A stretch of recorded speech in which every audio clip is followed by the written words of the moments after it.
శ్రీ మహాగణాధిపతయే నమః. శ్రీ మహాసరస్వత్యై నమః. శ్రీ గురుభ్యో నమః. డిసెంబర్ మాసంలో కన్యారాశిలో జన్మించినటువంటి వారికి, అంటే కన్యారాశి జాతకులకు గోచార ఫలితాలు ఎలా ఉన్నాయో తెలుసుకుందాం.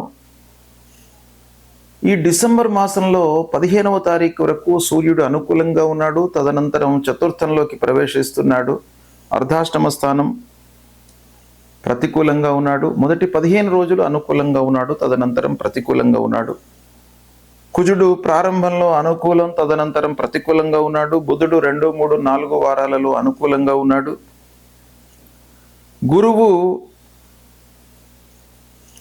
ప్రారంభంలో అంటే 5వ తారీఖు వరకు ఏకాదశ స్థానంలో ఉన్నాడు. తదనంతరం దశమ స్థానంలోకి ప్రవేశిస్తున్నాడు. దశమ స్థానం కొంత ప్రతికూలంగా ఉంటుంది. ఇక శుక్రుడు 3, 4 స్థానాలలో అనుకూలంగా ఉన్నాడు. శనైశ్వరుడు సప్తమ స్థానంలో ప్రతికూలంగా ఉన్నాడు. రాహువు అనుకూలము, కేతువు ప్రతికూలంగా ఉన్నారు. ఈ విధంగా గ్రహస్థితి ఉంది. అయితే ఓవరాల్గా మనం చూసినట్టయితే కన్యారాశి వారికి రాహువు ముఖ్యంగా 6వ స్థానంలో సంచరిస్తున్నాడు.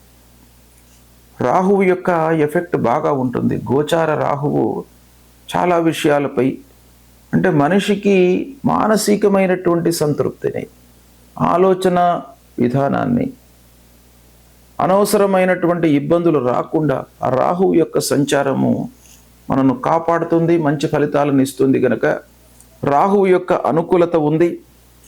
ఓవరాల్గా మనం చూసినట్టయితే గ్రహస్థితి మిశ్రమంగానే ఉంది. అయితే 1-2 వారాలు ఉద్యోగస్తులకు మట్టుకు అనుకూలంగా ఉంటుంది. ఉద్యోగంలో ఉన్నటువంటి వారికి ఆఫీసులో అనుకూలత, తోటి వారితో సమయస్ఫూర్తితో మీరు మెలుగుతారు. హైఅప్స్తో మీకు అనుకూలమైనటువంటి వాతావరణం ఉంటుంది. ఇక 3-4 వారాల్లో మటుకు కొంత జాగ్రత్తగా నిర్ణయాలు తీసుకోవాలి.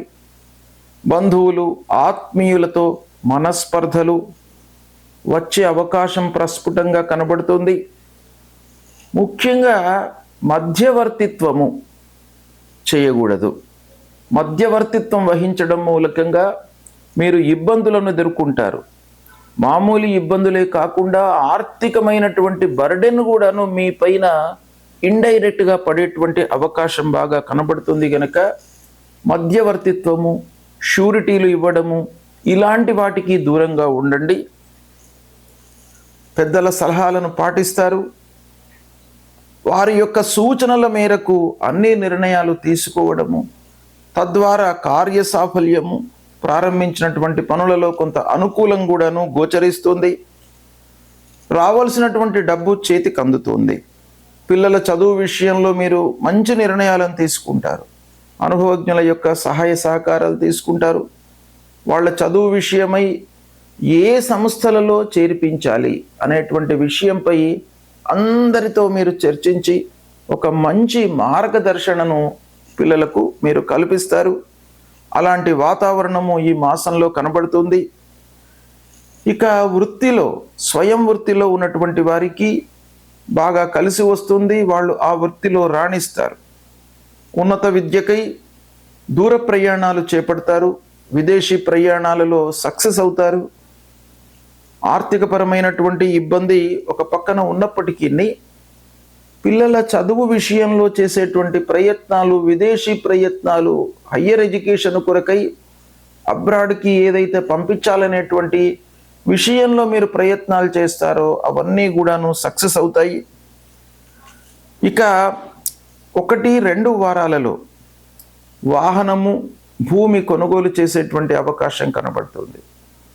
అంటే కొత్త వాహనం కొనడము, 2 వీలర్ కానివ్వండి, 4 వీలర్ కానివ్వండి. 4 వీలర్కి అవకాశం తక్కువ ఉంది, కానీ 2 వీలర్ మట్టుకు తప్పకుండా మీరు మొదటి వారంలో కొనుగోలు చేస్తారు. భూమి కొనే అవకాశం కూడాను కనబడుతుంది. అయితే ఇంటి మరమ్మతులు మీకు ముందుకు వస్తాయి. తద్వారా ఖర్చులు గోచరిస్తున్నాయి. ఇక వ్యాపారము లాభదాయకంగా కొనసాగుతుంది. చేతిలో ఉన్నటువంటి వ్యాపారంతో మీరు చాలా సంతృప్తిగా ఉంటారు. అందులో లాభాలను గడిస్తారు. వృత్తి సంతృప్తిగా కొనసాగుతుంది. కొత్త మార్గాలను అన్వేషిస్తారు. అంటే ముఖ్యంగా ఆదాయ మార్గాలను మీరు అన్వేషిస్తారు. ఏ విధంగా మనము చేస్తున్నటువంటి వ్యాపారాన్ని ఇంకా మనము ప్రోగ్రెసివ్ మూడ్లోకి తీసుకువెళ్ళాలి అనేటువంటి భావనతో మీరు ఉంటారు. అందులో మీరు చాలా సాఫల్యాన్ని పొందేటువంటి అవకాశం కనబడుతుంది. ఆర్థికంగా నిలదొక్కుంటారు. పూర్వము ఫేస్ చేసినటువంటి ప్రాబ్లమ్స్ అన్నీ కూడాను దూరం అవుతాయి. ఆర్థిక పరంగా మీకు ఇబ్బంది లేదు. అయితే ప్రారంభించినటువంటి పనులలో కొంత ఆటంకాలు ఉన్నప్పటికీ వాటిని మీరు పూర్తి చేస్తారు. అంటే మంచి అవగాహనతో మీరు ప్రారంభిస్తారు పనులను. సరే, మిగతా ఫ్యాక్టర్స్ మూలకంగా కొన్ని ఆటంకాలు మట్టుకు కనబడుతున్నాయి. వాటిని ఏదో రకంగా మీరు అధిగమిస్తారు, సత్ఫలితాలను పొందుతారు. ఓవరాల్గా ఈ మాసంలో శ్రమకు తగిన ప్రతిఫలము కనబడుతుంది. వ్యాపారంలో భాగస్వాములతో చిన్నపాటి వైషమ్యాలు, మనస్పర్ధలు, గ్యాప్ ఏర్పడేటువంటి అవకాశము ఉంది. అయితే వాటిని అధిగమించడానికి మీరు ప్రతి విషయాన్ని కూడాను వారితో చర్చించి మీరు నిర్ణయాలు తీసుకున్నట్టయితే ఆ గ్యాప్ను కూడాను మీరు ప్యాచప్ చేసుకునేటువంటి అవకాశం బాగా ఉంది. ఇకపోతే ఈ మాసంలో ముఖ్యంగా ఏ గ్రహాలు ప్రతికూలంగా ఉన్నాయి అనే విషయాన్ని మనం చూసినట్టయితే ప్రధానమైనటువంటి గురువు దశమ స్థానంలోకి ఎంటర్ అయ్యాడు డిసెంబర్ 5వ తారీఖున. కాబట్టి వృత్తిపరంగా కొన్ని సమస్యలు ఉండే అవకాశాలు ఉంటాయి. గురువు దశమ స్థానంలో గోచార రీత్యా ప్రతికూలం.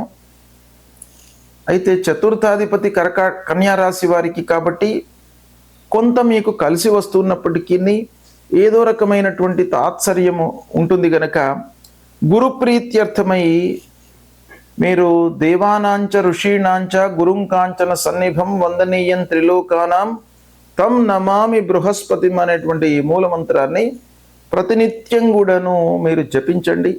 సద్గురువులను సందర్శించండి. దత్తాత్రేయ స్వామి దేవాలయానికి వెళ్ళండి. దక్షిణామూర్తి స్తోత్ర పారాయణం చేసుకోండి. హనుమాన్ చాలీసా చదవండి. ఆంజనేయ స్వామి దేవాలయానికి వెళ్ళండి. కేతువు ముఖ్యంగా ద్వాదశ స్థానంలో ఉన్నాడు కనుక ఆటంకాలు, ఆలస్యము, వృధా ఖర్చులు ఇవి రాకుండా ఉండడానికి విఘ్నేశ్వరుణ్ణి ప్రార్థించండి. ఆ గణాధిపతిని మీరు ప్రార్థించినట్టయితే మీకు తప్పకుండా అనుకూలత ఏర్పడుతుంది. కేతువుకు సంబంధించినటువంటి మూల మంత్రాన్ని కూడాను ప్రతినిత్యము చదువుకోండి. శుభం.